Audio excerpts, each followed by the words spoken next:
Здравейте хора, аз съм го реших да направя един клип, който в него просто ще се говорим за разни работи и ще ви покажа работите ми за училище. Така че след малко ще... няма да го спирам. Просто ще... ето тук ще седна, точно до нещата и ще ви ги покажа. Оставя камерата ето тук. Така.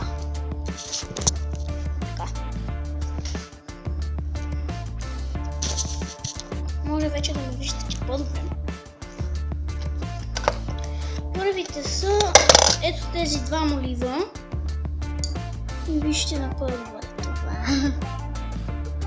Ще си. Обикновени моливи са вече. Само трябва да се наострят. Пламери имам. Две лепила. Ето в това миньонско нещо. Тук. И ето това най-много ми харесват всички неща. Ето това. Много хубаво се вижда. Виждам камерата. Сега като го отворим, ще сложа хубава музичка. Това ще съм сложа. Имаме тук ножица, острилка, нещо като пламерче това. Една линия моливи. Всичко си е изпълнено вътре. Гумичка. Смених сега. Ето, надявам се да виждате. Ножицата ми, гумичката ми е ето там долу. И линията не се вижда чак толкова. Ето тези две нещица се виждат. Ето ги моливите, всички цветове. И всички цветове. Ето това, тук си държа, не знам какво е това. Един молив на Манчестър Сити, един молив много хубав. Една химикалка, още една линия и тук имам фулмастрието.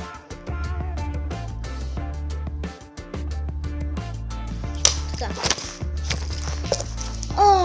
Друго няма да ви показвам, защото не искам да знаете абсолютно всичко. Може и да искам, но... Не се знае. Тъй, че ще направя втора част, може би не. Така. Това ето тук трябва да поставим. Така. Следващото е ето тази чашка, която още не съм отворил пакета и няма да го отварям. Ето тук, както виждате, ето това нещо се отваря. Ето тук. Това е капачката, ето. И от тук си мъшкаш, просто за така да рисуваш. Това е за рисуване.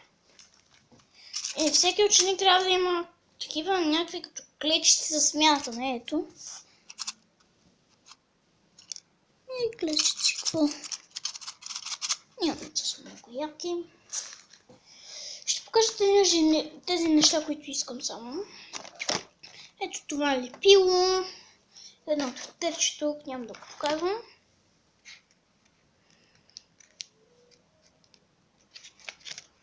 Не искам да показвам марката на тези моливи. Затова съм я закрил. Нещо съм изцепил тук. Нещо имам. Просто ето тези моливи. Както ви